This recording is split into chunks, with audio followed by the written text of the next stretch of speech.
नमस्कार, आप देख रहे हैं बिग फाइट लाइव। आपके साथ मैं हूं श्वेता मिश्रा अवस्थी। पीएम नरेंद्र मोदी करीब एक महीने में दूसरी बार मेवाड़ वागड़ दौरे पर पहुंचे। इस सभा के जरिए पीएम ने मेवाड़ वागड़ अंचल की 28 सीटों को साधने की कोशिश की। इस अंचल में भाजपा पिछले चुनाव में भी मजबूत स्थिति में रही थी और ऐसे में प्रधानमंत्री ने यहां से चुनावी सभा की शुरुआत कर पिछला प्रदर्शन दोहराने के लिए संदेश देने की कोशिश की। देखा जाए तो आमतौर पर यह ट्रेंड रहा है कि मेवाड़ जीतने वाली पार्टी ही राजस्थान में सरकार बनाती है। 2008 में यहां कांग्रेस ने 28 में से 20 सीटें जीती और सरकार बनाई। 2013 में भाजपा ने 25 सीटें जीतकर सरकार बनाई। हालांकि 2018 में यह मिथक टूट गया था, लेकिन भाजपा इस बार अपना प्रदर्शन और बेहतर करना चाहती है और पार्टी को उम्मीद है कि नरेंद्र मोदी की सभा से पार्टी को अपने अभियान में कामयाबी मिलेगी। बात आज इसी मुद्दे पर कि क्या पिछली बार का टूटा हुआ मिथक इस बार सत्ता के महासंग्राम में चुनावी नैया को पार लगा पाएगा या नहीं। आज चर्चा इसी खास मुद्दे पर।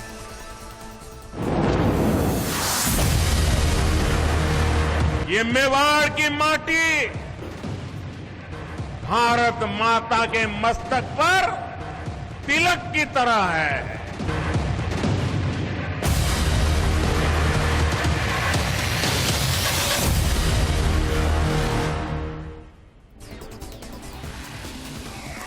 मेवाड़, मोदी और महासंग्राम। चलिए इस खास मुद्दे पर चर्चा के लिए खास मेहमान हमारे साथ जुड़ चुके हैं। सबसे पहले उनसे रूबरू करा दें आपको। हमारे साथ है कांग्रेस प्रवक्ता प्रतीक सिंह जी। स्वागत है प्रतीक जी आपका।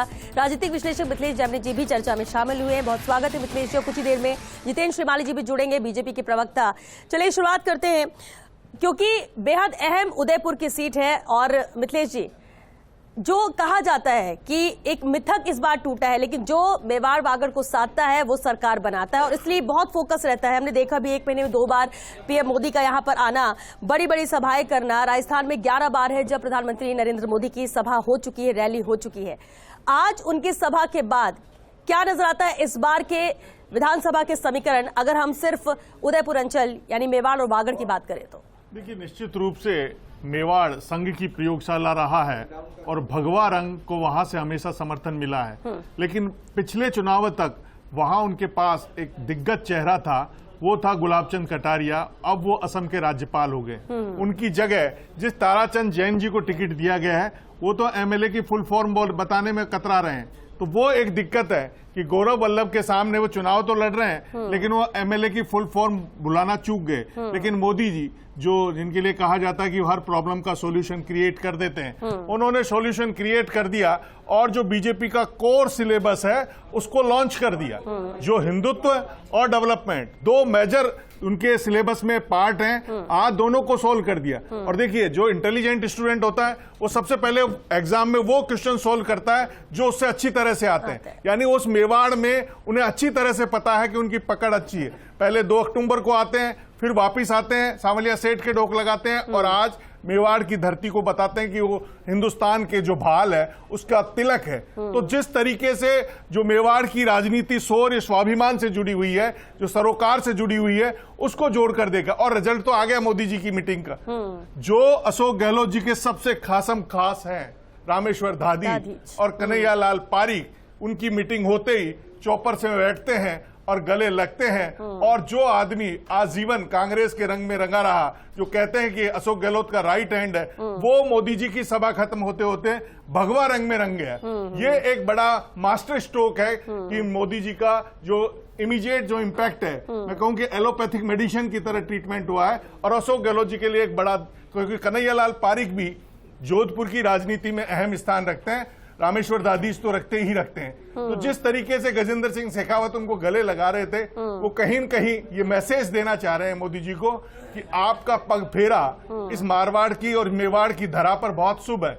क्योंकि पहले वो जोधपुर आए थे 5 अक्टूबर को, तो कुल मिलाकर जोधपुर आए, उसका इम्पैक्ट अब 1.25 महीने बाद हुआ है। तो कुल मिलाकर जो मोदी जी की ये है, लेकिन कई सीटें हैं जो फंसी हुई, जैसे बागीदोरा में महेंद्रजीत मालवीय बहुत मजबूत पोजीशन में, उनसे कैसे निपटेंगे? जो बीटीपी बाप में कन्वर्ट हुई है उससे कैसे निपटेंगे? और कई जो टिकट है उनको लेकर जो असमंजस लग रहा है, जिसमें एक चित्तौड़गढ़ सीट अहम है, वो कैसे निकालेंगे?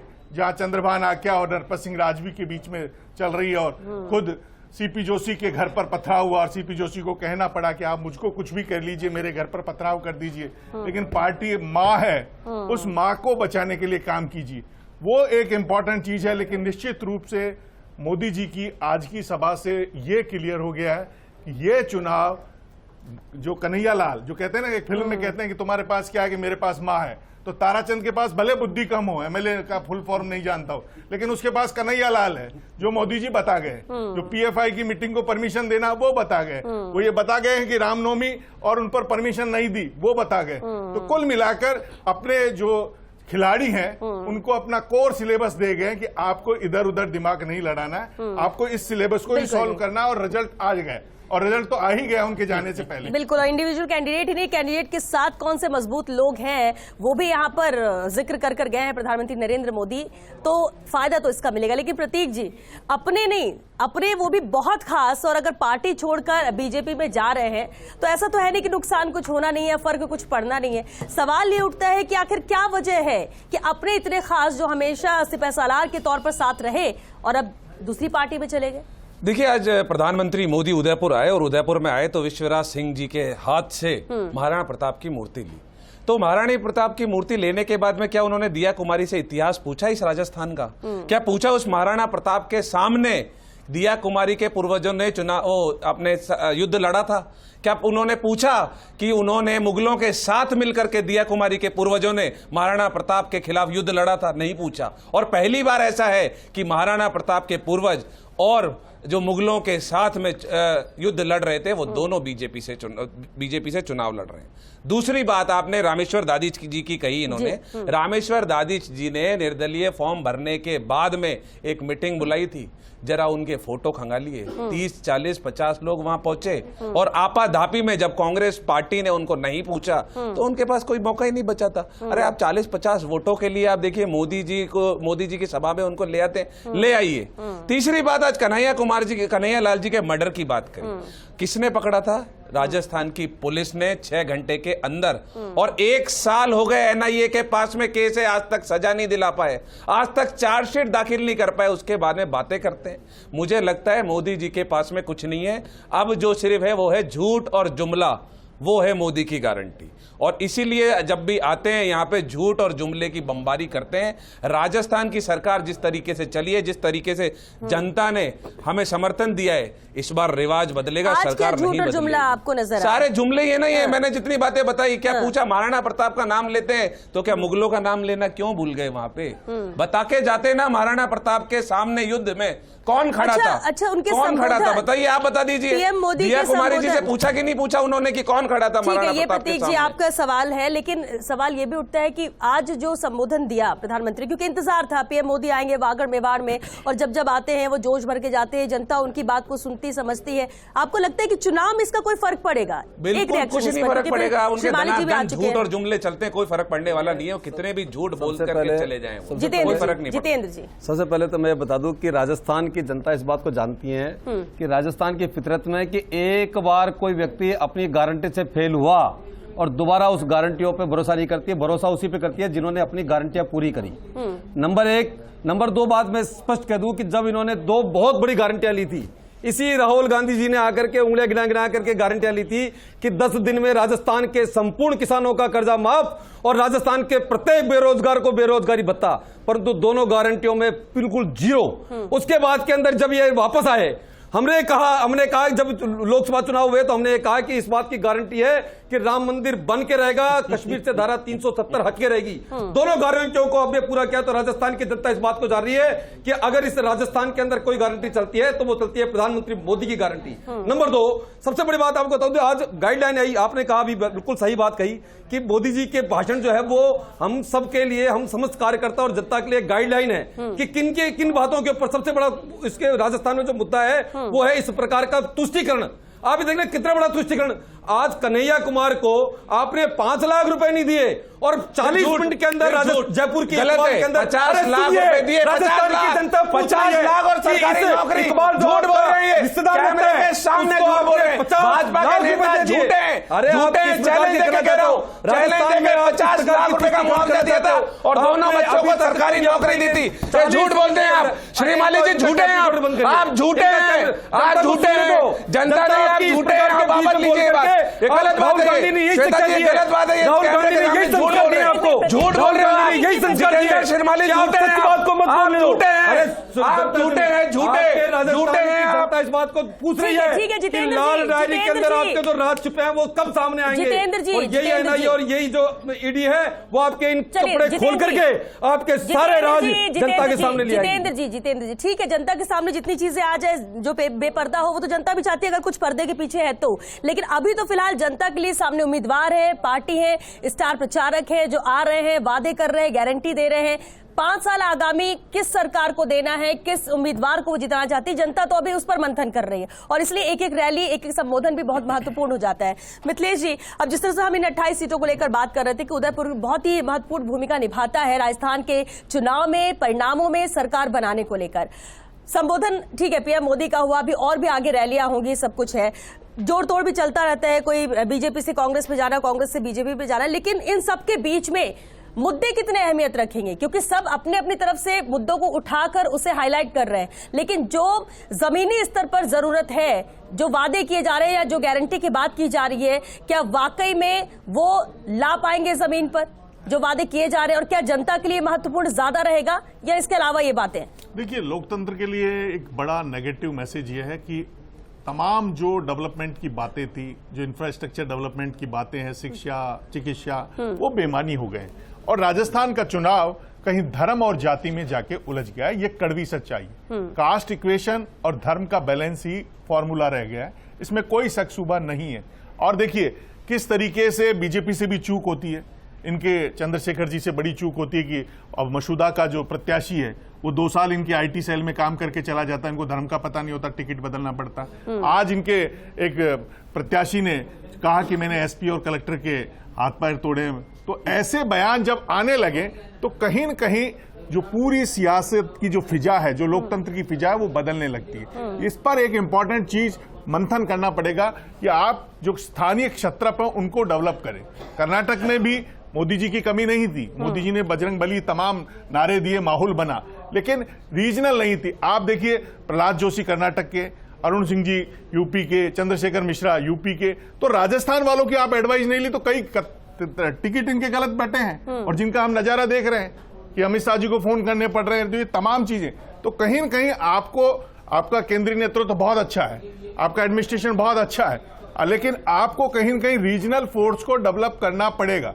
और कांग्रेस में एक बड़ा दुर्भाग्य चल रहा है कि सचिन पायलट कहीं न कहीं अभी दिमाग से जुड़ गए हैं लेकिन दिल से दूर हैं। ये जो दिल की दूरियां है, ये जो दिल का खटास है, ये कहीं न कहीं कांग्रेस को नुकसान पहुंचा रहा है। ये क्योंकि इन दोनों की कुश्ती में क्या हुआ, 4 साल तक कुश्ती चलती रही और आखिरी में टिकटों में 2 तेरे 20 मेरे, उसमें कई टिकट ऐसे बट गए जो कांग्रेस भी मुंह ताक रही है। ठीक है, लेकिन कुछ टिकट को लेकर तो कहा जा रहा है कि अभी नजर आता है कि ये हारने वाला कैंडिडेट है या सीट हारेंगी, लेकिन फिर भी दिया गया।